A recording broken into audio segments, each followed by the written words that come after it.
No queremos a la mujer esclava de sus prejuicios. No la deseamos presa codiciable para la explotación del taller. No queremos los derechos de los hombres. Que se los guarden.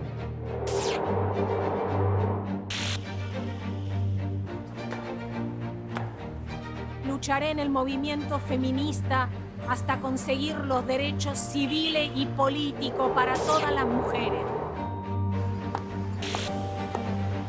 La palabra feminismo suele producir cosquillas en almas humanas, pues el feminismo es el ejercicio del pensamiento de la mujer. Hermanas mías, todas ellas. La tierra entera es su patria.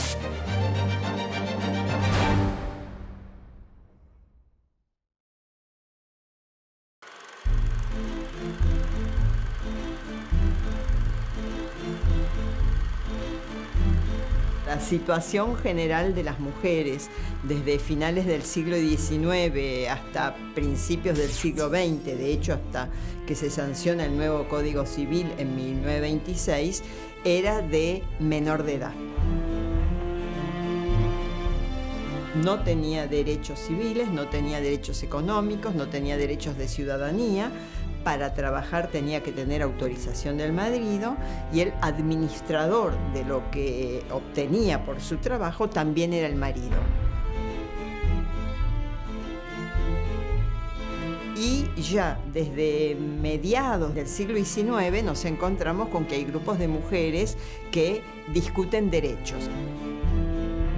Obviamente los llamados derechos políticos eran no derechos políticos. Derechos que se suponen universales. Todas las mujeres tienen la capacidad para manejar su propio dinero. Todas las mujeres, más allá de su estatus civil, tienen derecho a ejercer su autonomía. Todas las mujeres pueden votar. Todo eso no existía.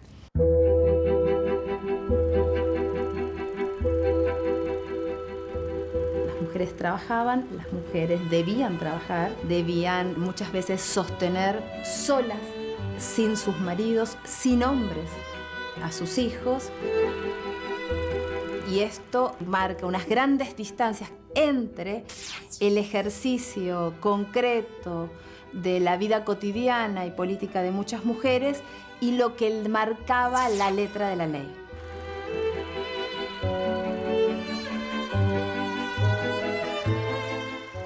Hubo un código civil llamado Código Vélez Sarsfield, donde se va a firmar en ese camino de desposesión formal de derechos hacia las mujeres que justificaron legalmente la inferioridad que no es natural y nunca la fue.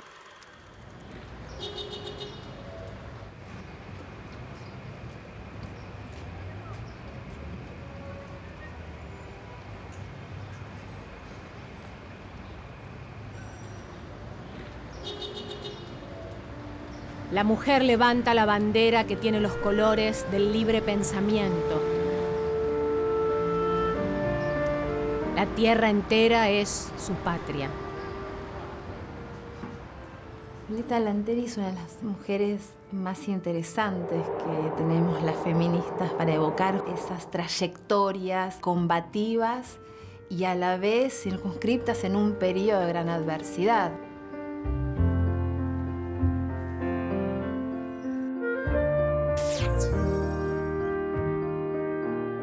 Para mí fue una gran luchadora por los derechos al voto de las mujeres. Y ella encaró la tarea directamente de convencer, por un lado, a otras mujeres y por el otro lado, de demandar directamente a los hombres que estaban en posiciones políticas claves, es decir, a los hombres del Estado argentino.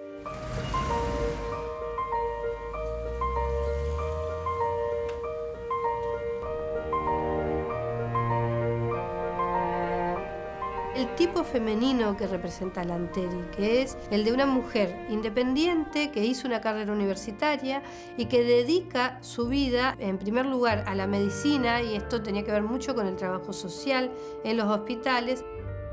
Y en segundo lugar a la militancia feminista, y esto tiene que ver con la obtención de derechos civiles por parte de las mujeres.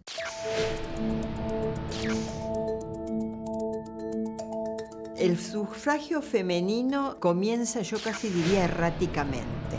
Las mujeres sanjuaninas, que son las primeras, en la década de los 60, finales de 1860, reclaman derecho a voto. Sarmiento se los concede en lo que son las elecciones, llamémosle municipales.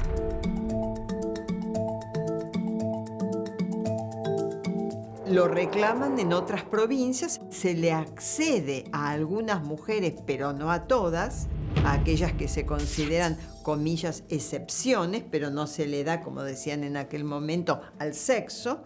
Y un antecedente fundamental en América Latina es la concesión que hacen los uruguayos de la ley de divorcio y del voto femenino, que son dos leyes fundamentales. Entonces los movimientos bogaban, pero fuertemente por el derecho al voto y fuertemente por la ley de divorcio vincular.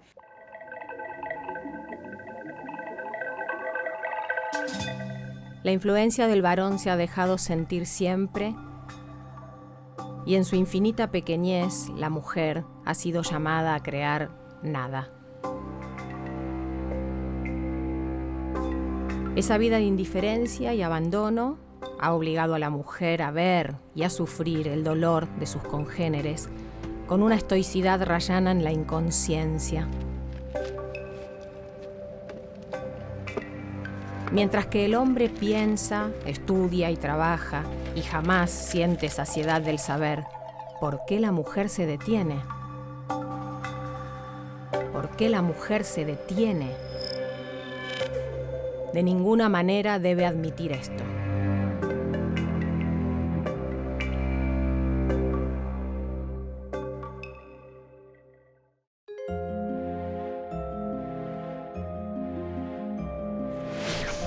Julieta Lanteri había nacido en Italia, toma nacionalidad argentina porque viene muy pequeñita, como ola inmigratoria, y se le da carta de ciudadanía.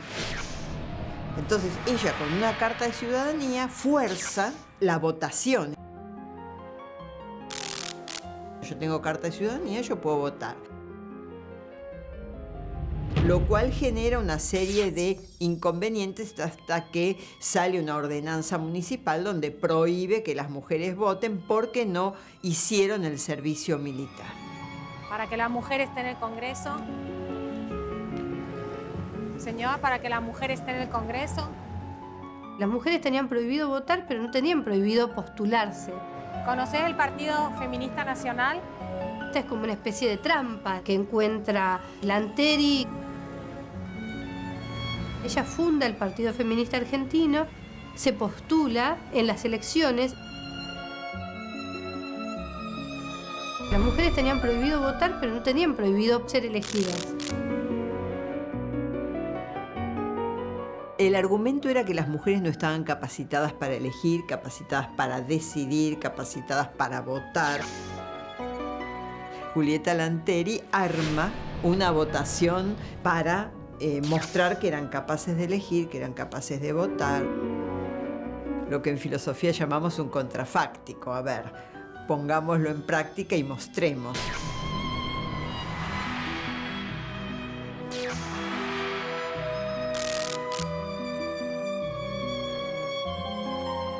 Ahora llamaríamos una performance, es decir, hicieron la performance de esto es una urna, esto es una votación, esta es la capacidad de las mujeres de elegir y de seleccionar y de decidir. Tuvo un éxito bárbaro porque más de 1000 y pico de mujeres fueron a votar. Por lo tanto, estamos en condiciones absolutas de que nos autoricen a votar más allá de todas las restricciones que tenemos hasta ahora. Mucho más disruptivo de lo que puede ser ahora hacer un piquete o salir a la calle por ni una menos. Era altamente disruptivo, llamaba la atención, de alguna manera otros repartían los volantes, los flyers, ellos repartían las consignas, así tipo folleto, ¿no es cierto? Muchas veces con imagen y poca palabra porque había muchísimo analfabetismo, entonces realmente era muy chocante. La mujer estaba confinada en el espacio privado y una mujer pública ya se sabe lo que significaba y sigue significando.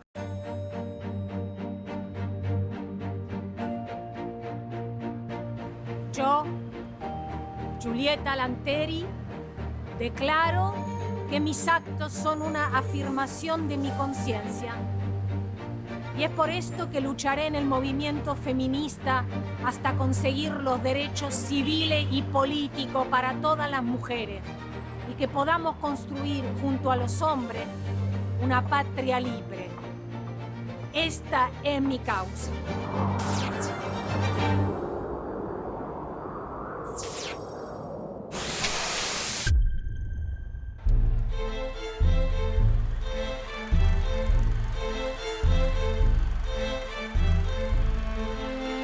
A principios de siglo, las posiciones acerca del activismo de las mujeres, del activismo político y público de las mujeres fue diverso.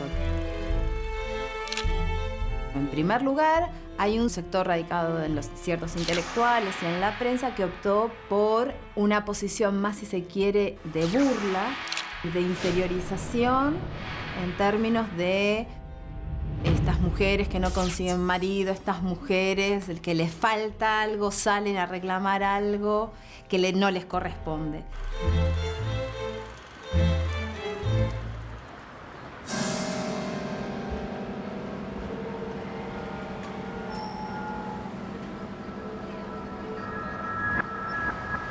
Carolina Musilli era, sobre todas las cosas, una trabajadora.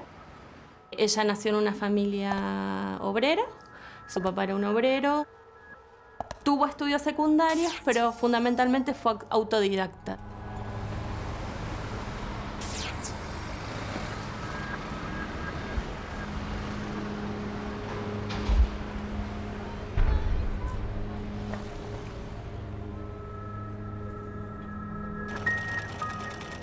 Desde muy joven hace todo un trabajo de denuncia de las condiciones de trabajo de las mujeres y los niños. Y además participa muy activamente en lo que era la vida social y política y cultural dentro de los roles que estaban ligados más a mujeres de otro sector social.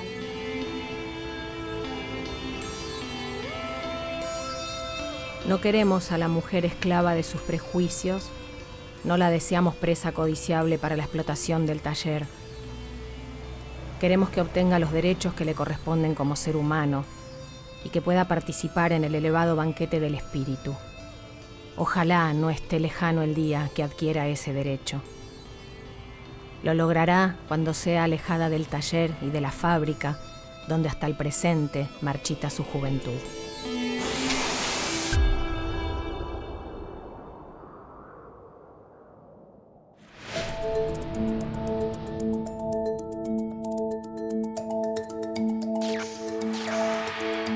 Cuando se habla de Carolina Musilli o de Gabriela Lapierre de König como agentes del Estado ad honorem, tiene que ver con su lugar como inspectoras de trabajo. Tuvieron por misión ir a fábricas, talleres y registraron las condiciones de trabajo de esos lugares.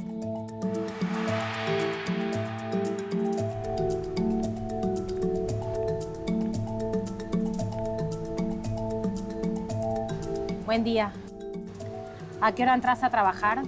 Lo que cuenta Musilli en sus informes habla no solo de revisar los libros o de revisar lo que los patrones decían acerca de la situación de sus trabajadoras, sino también de hablar con las trabajadoras, de ver las libretas donde constaba lo que efectivamente les pagaban y de hacer un registro de eso. Ella misma se empleó en comercios para poder vivir en carne propia las condiciones de trabajo sobre las que iba a informar.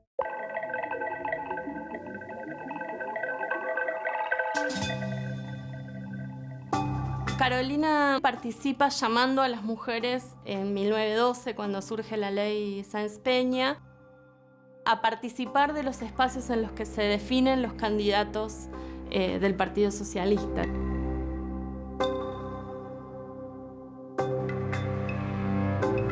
Tiene una intervención bastante importante desde sus notas en La Vanguardia, llamando a las mujeres a estar en las asambleas donde se deciden los candidatos,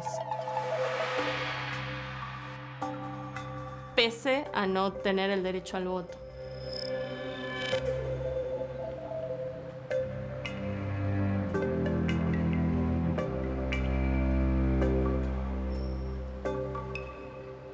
Carolina Musilli se destacaba por criticar explícita y abiertamente a aquellas feministas universitarias o aquellas que planteaban un feminismo desde posiciones privilegiadas de la vida social.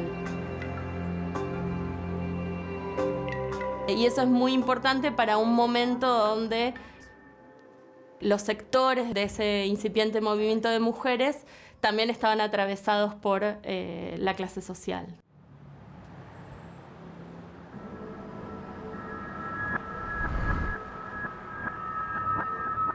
Yo llamo feminismo de diletantes a aquel que solo se interesa por la preocupación y el brillo de las mujeres intelectuales. Es hora de que el feminismo deportivo deje paso al verdadero, que debe encuadrarse en la lucha de clases. De lo contrario, será un movimiento elitista, llamado a proteger a todas aquellas mujeres que hacen de la sumisión una renuncia a su derecho a una vida mejor. Abomino la idea de humildad, porque doy mi apoyo a quienes exigen bienes que les corresponden, por vivir en un país donde se recita: todos somos iguales ante la ley.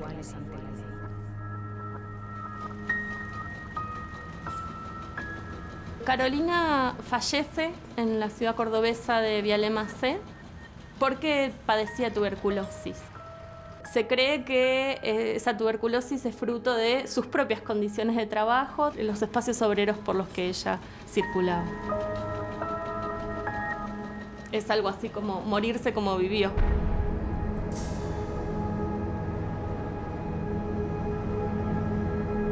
Yo sueño con formar un sector femenino dentro de mi partido, consagrado a las mujeres del pueblo, hermanas mías todas ellas, de las cuales solo me he apartado para estudiar de cerca al enemigo.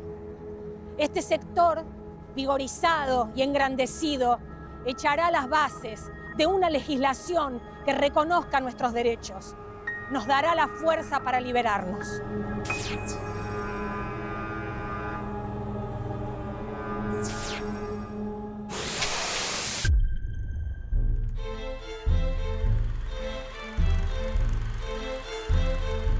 Cada década, en unas coyunturas políticas, no solamente locales, sino también transnacionales, van modificando, van resignificando la agenda de las feministas.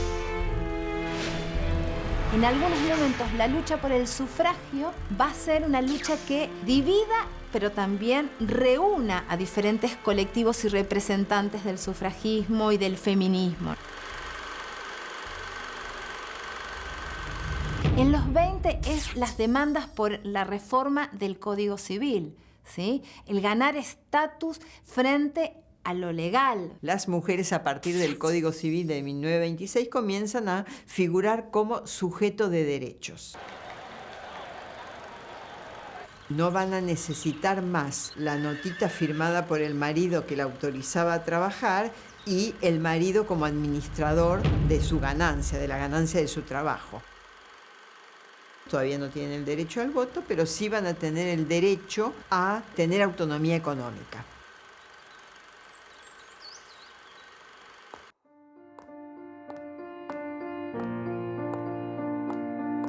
Sin duda, Salvadora Medina Honrubia es una mujer excepcional según los cánones de época, según lo que se esperaba de una mujer en los años 20, 30 y 40. Yo me llamo Salvadora. Amo llamarme así. ¿De qué otra manera podría llamarme? Los nombres tienen color. ¿No lo sabía? Yo veo el color de los nombres. El mío es de un color rojo oscuro y brilla demasiado.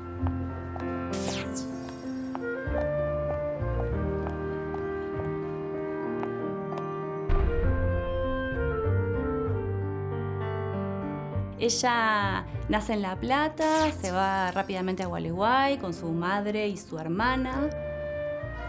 El padre es una figura bastante ausente en su familia.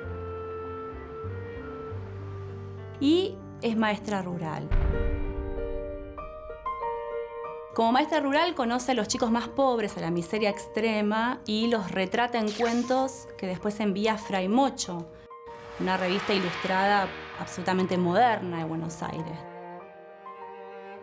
Muy joven, en 1914, con muy pocos años, llega a Buenos Aires con un hijo natural, como se decía en la época, producto de un amorío ocasional con un abogado de provincias.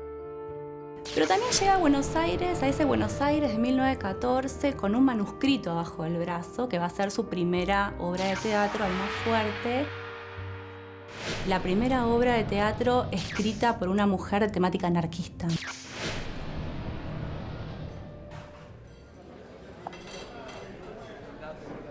A pesar de ser mujer, me permito el lujo de tener ideas, ¿sabe? Yo tengo ideas boxeadoras. Ideas que se dan directos y crosses y swings con la vida.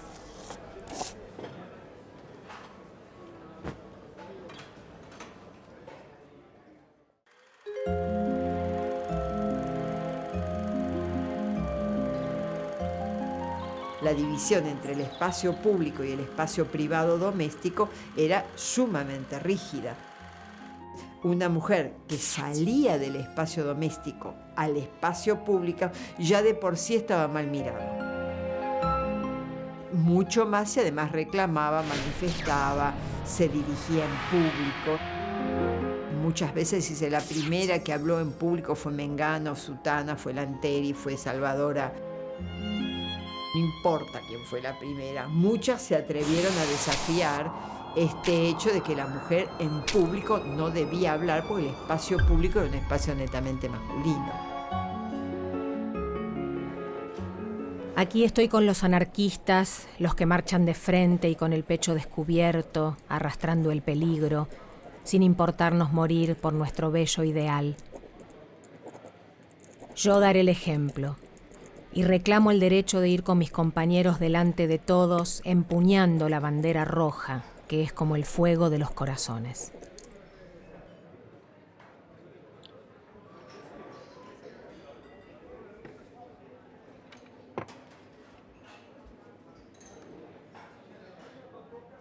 Madre soltera, escritora anarquista, sola en Buenos Aires, futura esposa del magnate de la prensa, Natalio Botana. Esos ideales del anarcofeminismo se sellan literariamente, por ejemplo, en su obra Las Descentradas. ¿Quiénes son las descentradas entonces? Son estas mujeres valientes, con talento, con ideas boxeadoras, que se atreven a decir lo que quieren en público, a hablar en lunfardo como los varones, a usar pantalones, a fumar, pese a la condena de la infelicidad.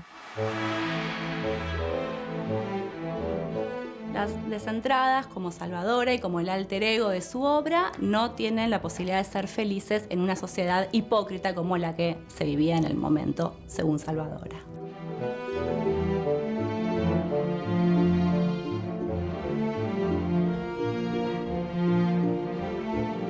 Frente a críticas que recibió, tanto como escritora como arengadora pública, ella elige como modo de expresión el grito que llama el grito triunfal del anarquismo.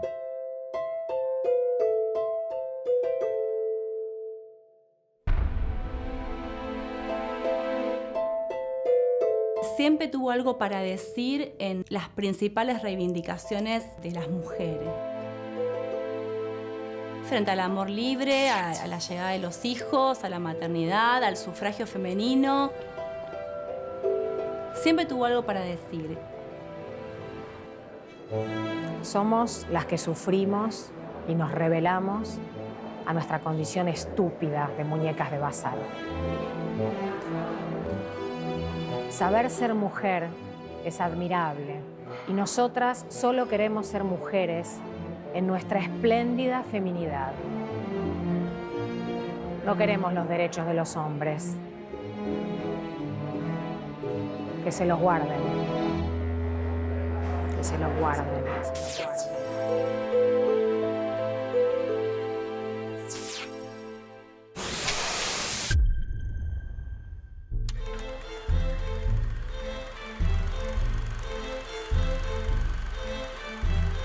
Las mujeres que estaban en el movimiento de mujeres, cuanto menos alta o intelectual era la clase social, más loca se la veía.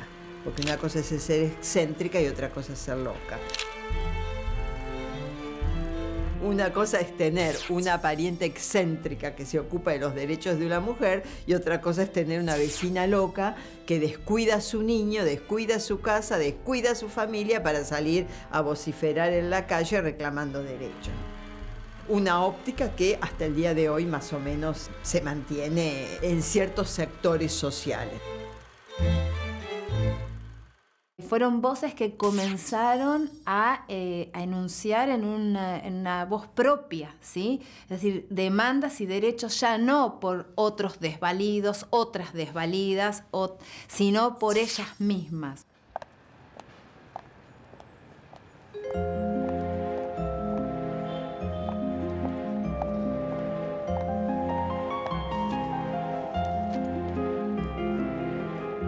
Alfonsina Storni fue una poeta, fue una escritora. Yo diría que es una escritora por el hecho de que no solo escribió poesía, sino que también escribió teatro, escribió crónicas periodísticas, escribió diarios de viajes.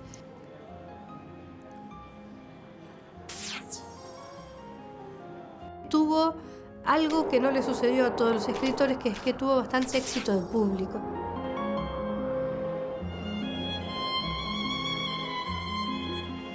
Hay algo que es un dato de la realidad, que es que había pocas escritoras. Efectivamente, eran pocas las escritoras que accedían a lo que sería el ambiente intelectual de la Argentina de los años 20. Eso no significa que no hubiera ninguna, pero sí que quienes estaban eran marcadas con un carácter de excepción. Y ahí había varias mujeres que circulaban. Estaba Alfonsina Storni, estaba Salvadora Medina Rubia. No eran tan pocas, pero sí eran miradas como una excepción.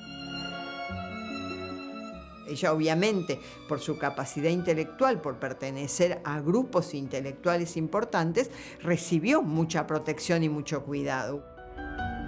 Pero las mujeres que no podían entrar en esos cenáculos intelectuales sufrían muchísimo. De a poco se va instalando como la poeta. Es la mujer poeta, la poetisa, que en un punto la descalificaba un poco como mujer porque no la ubicaba en el lugar del estrado, digamos, de la poesía. Otro sería el tratamiento que tiene por parte de la crítica literaria o de sus pares. Y ahí empiezan a ser un poco más claramente crueles respecto de ella. No es que se impidiera que las mujeres estuvieran, pero que se quedaran tranquilas.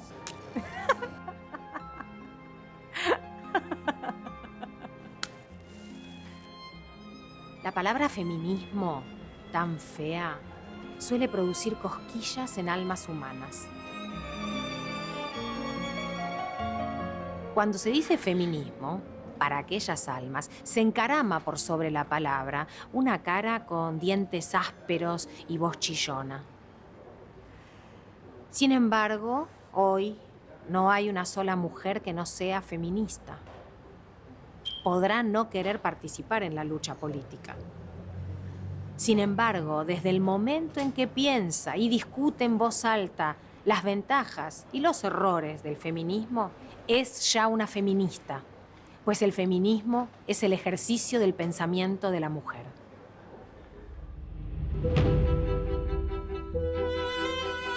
Alfonsina Storni se vincula con el feminismo bastante tempranamente, cuando se empieza a organizar una asociación en pro de los derechos civiles de la mujer en 1919. Ahí es cuando ella integra un grupo en el que también están Elvira Rawson y también está Julieta Lanteri.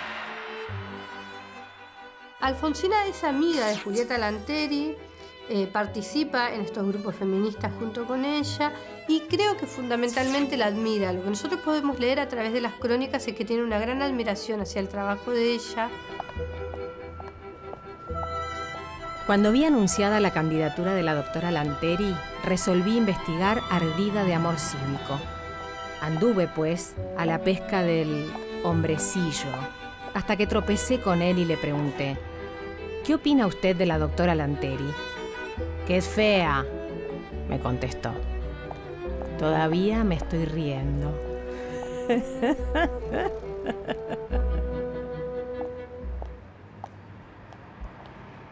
Estas mujeres fundamentalmente se las veía como, bueno, un poco descentradas, como dice Salvadora Honrubia, Medina Honrubia en su libro, ¿no es cierto? Un poco descentradas.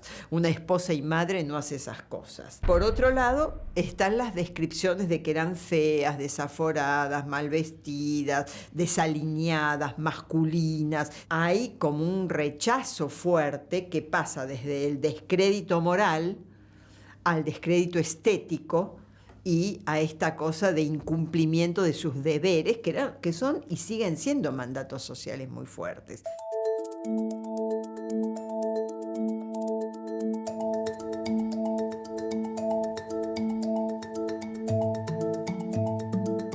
Alfonsina Storni escribe crónicas femeninas, que es un género que predomina bastante en esta época justamente porque se quiere imponer este modelo de mujer doméstica. Y cuando se coloca en ese lugar, en tener que armar, digamos, la columna femenina, ella lo que critica fundamentalmente es el modelo de mujer de clase media. Esto quiere decir el estereotipo de la niña protegida en un hogar y educada solamente para llegar al matrimonio. Esto es lo que critica fundamentalmente, pero también critica otros estereotipos femeninos que son, por ejemplo, el de las mujeres trabajadoras que en lugar de preocuparse por hacer bien su trabajo o tomar esa profesión en serio, se preocupan por su apariencia. A ella lo que la irrita y la enoja mucho es que la mujer solo esté preocupada por su apariencia. Alfonsina Storni, cuando escribe en la revista La Nota, dedica varias crónicas a cuestiones que tienen que ver con el feminismo, los derechos civiles feministas, el divorcio, y una en especial se va a dedicar al simulacro de sufragio femenino. Da cuenta de la cantidad de mujeres que votaron y de cuáles son las nacionalidades, que esta es una pregunta que ella se hace, que es de qué nacionalidades son las mujeres que efectivamente van a votar a las urnas que están en las plazas. ¿Qué mujeres prefieren quedar en el anonimato y cuáles no en el momento de la votación?, que es otra de las cosas que ella observa. Y finalmente da un recuento de votos.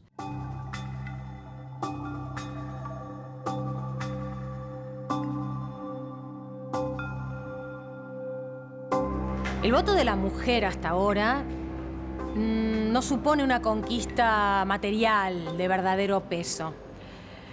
Es sí una conquista moral.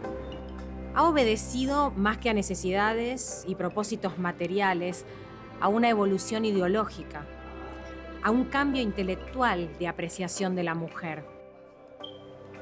Es una devolución que hace la inteligencia del hombre a lo que impuso nuestra fuerza.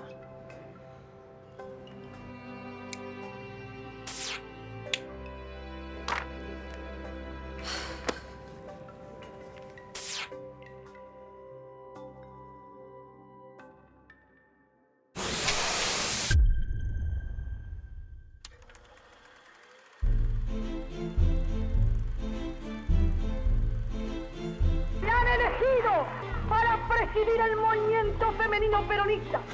Lo presidiré con abnegación, con amor, tratando de contemplar a todas las mujeres y todas las inquietudes de la patria. Septiembre de 1947 fue un momento que no puede desconocerse para la historia argentina y principalmente para la historia del movimiento feminista en Argentina. Cuajaron trayectorias y luchas que se fueron gestando en las décadas previas.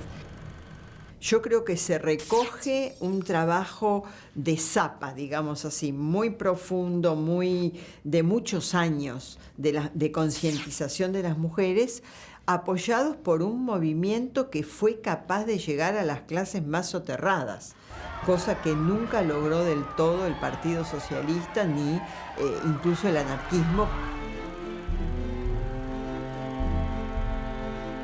La conquista del voto femenino es una conquista colectiva que fue canalizada por Eva Duarte de Perón, por ciertas mujeres del Partido Justicialista, sí, pero en base a toda una larga, compleja, contradictoria historia compartida.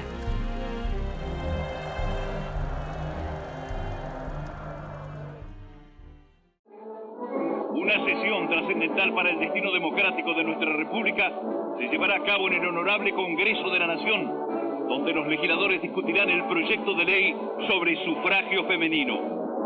En Buenos Aires, a los 9 días del mes de septiembre de 1947, siendo las 16 horas y con la presencia de 92 legisladores, se dará lectura a los despachos de la Comisión de Asuntos Constitucionales sobre el proyecto que hoy tratan los derechos políticos de la mujer. Bien, señores, queda aprobada por unanimidad. El debate se potencia porque es parlamentario, pero al mismo tiempo se restringe porque no participan los grandes grupos de mujeres, lo que llamaríamos el movimiento amplio de mujeres, porque no tienen representación parlamentaria estas mujeres. Recibo en este instante de manos del Gobierno de la Nación la ley que consagra nuestros derechos cívicos y la recibo ante vosotras con la certeza de que lo hago en nombre y representación de todas las mujeres argentinas. A partir de ahí podemos reconocer derechos de ciudadanía de las mujeres. Hay una agenda nutrida, una agenda muy rica de objetivos que no se limitan al voto. El voto es importante, pero el voto es importante si se concienciza a las mujeres para que las mujeres se den cuenta que tienen que votar. Hubo mujeres que después de 40 años de lucha feminista y sufragista decidieron no apoyar el voto femenino, la sanción del voto femenino, porque venía de la mano de un partido y de un gobierno al cual no suscribían. Demostró que las feministas eran humanas y tenían posiciones políticas que entraban en tensión, muchas veces unas con las otras. De las tensiones y de las disputas también se consolidan los marcos de derechos, también se consolidan los cambios históricos.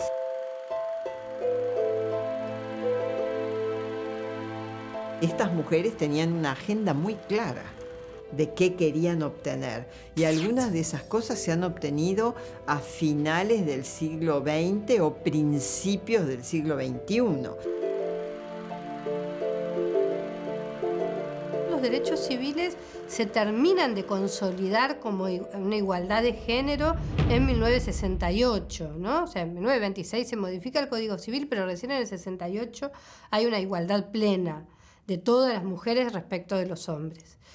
Y después va a venir en los años 80 el divorcio, que por ejemplo Alfonsina Storni en los 20 ya está y es una gran luchadora a favor del divorcio en Argentina, y esto recién va a llegar en los 80, ¿no? Como la patria potestad compartida, por ejemplo, que son discusiones ya de los años 80.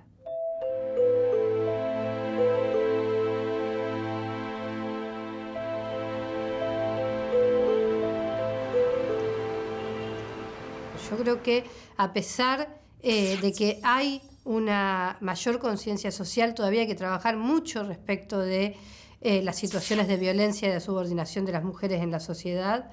Y esto no es solo una cuestión de derechos, es una cuestión más bien social. En este momento yo apuntaría a 2 deudas. Uno es el tema del aborto y los derechos sexuales y reproductivos sobre el propio cuerpo. Lo segundo que me parece que hay que debatir fuertemente es el tema de la representación de cupos en el Parlamento. Si las mujeres en este país somos el 52% de la población, yo no digo que tengamos el 52% de representación parlamentaria, pero por lo menos discutir el 50%.